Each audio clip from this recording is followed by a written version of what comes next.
Hello, YouTubers, friends, compatriots, liquor shills, deathly expensive, fassels, minions, meat sacks. I'm a useful idiot. Welcome. And today I want to talk about Greece. And I know a lot of people aren't really paying attention to Greece these days, but their long 5-6 year depression now is hardly over. And even though there's cheerleaders out there talking about the recovery in Greece, there really isn't a recovery in Greece. They are still in the middle of a devastating depression.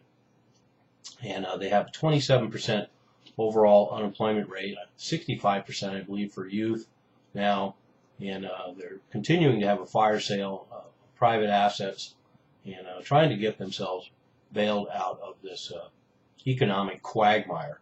And that makes it all the more perplexing that Greece re-entered the financial markets for the first time since the collapse 5 years ago. And they sold government bonds, and there was a quick sale. In fact, there was subscribers waiting in line. They raised $4 billion and a yield of 5%. So understandably, in this hunt for yield all over the globe by investors, 5% is pretty appealing. And these are 5-year bonds. A third of the 5-year bond issue was sold to hedge funds. So these are short term, and that's what hedge funds like to do. And they're betting on maybe being able to make some money out of this and being able to get out before anything bad happens, because there's a great potential for continual bad things to happen in Greece, as hard as that is to believe. But here's where it gets interesting, though. I was wondering, well, who in the hell would be interested in buying Greek bonds at this point? And also the fact that there's a fair amount of enthusiasm, although it wasn't a huge amount of money. For Greece, $4 billion is a huge amount of money, but overall, not so much. But when you look in the details, that's where it gets interesting. And now we're finding out that banker occupation of Greece is complete.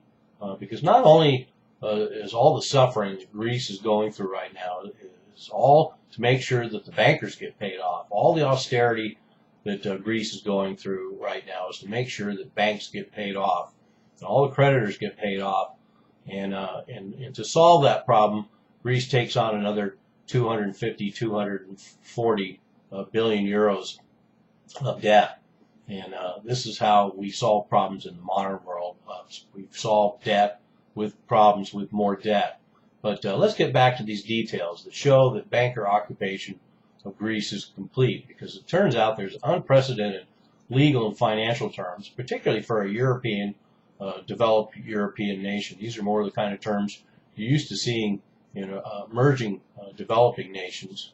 And like usual, everything was negotiated in secret, and even a national financial valuation was postponed to make sure that this bond sale went off. And of course, it's very symbolic, trying to create some sort of confidence in the Greek system by somehow having a successful bond sale.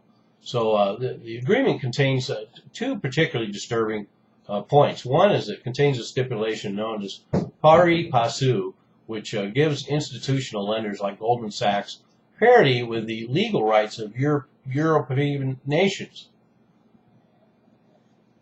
So if anything goes wrong and creditors line up to get what's left, now banks like Goldman Sachs are going to have the same legal parity as sovereign nation states. A pretty interesting development. And not only that, the implication is that these hedge funds will now also be given the same parity of legal rights as Euro-nation lenders. And also, theoretically, the government has signed that in case of delay or inability to pay interest or the capital of specific bonds, impound rights are granted for Greek public property. So once again, theoretically, what we see here is that if the government has any problem paying on these bonds and paying in a timely fashion, the banks will be able to confiscate what available state assets are on the market, which is just about everything right now, everything but Greek national heritage sites. So between those two points, given parity with sovereign nations as a creditor and then also being able to have impound rights, which of course they're going to completely take advantage of. If there's they'll cause the Greek government to have problems with their payments, their bond payments, and then they will confiscate assets. So these are some serious problems. Not to mention the fact that once again we're having people go into Greece, and this is only going to add to their financial burden. And all future buyers of Greek bonds will undoubtedly want to have the same kind of terms. So this will be fairly precarious.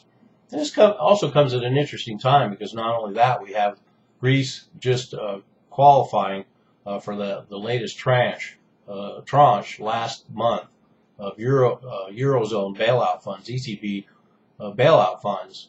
And as it turns out, behind the scenes, Greece was negotiating a backdoor secret bailout. And once again, as usual, all done in secret. And in fact, there was no approval of Parliament, no approval of Troika, and without informing really anyone inside or outside of Greece that Greece was taking on another secret bailout of 40 billion euros. And how did exactly they do this? Well, I'll attach the full article. It's fairly complicated down below. It's an interesting process, but the simple story is that step one, the bank issues private bonds which they don't intend to sell to anyone. And then step two is the banks get the Greek government to guarantee these bonds. And then step three is the banks then post these phantom bonds with the ECB and get instant cash. So a pretty sweet deal. But so now we get the Greek government is getting this official bailout, latest batch of bailout money, and then behind the scenes they're getting another 40 billion euro bailout, and then they're selling their bonds by selling their souls to the bankers and banker occupation. So and they still have to pay back 237 billion euros in their old bailout, and so now they're approaching the 400 or the 300 billion euro mark as far as how much they're going to have to pay back. So here we have Greece, who got lied into the Eurozone with the help of Goldman Sachs and the big banks. And then they built an entire economic system built on lies and a bloated public sector. And then they've been lying all along to qualify to get more bailouts, which are doing more damage than good. And then now they continue to lie and cook their books, even as the fifth and sixth year roll on. So I used to feel for the pain that Greece is feeling, and certainly my heart goes out to the Greek people who have been suffering all this time. But the Greek government is setting them up for more pain. I'm a useful idiot. Don't you be one too.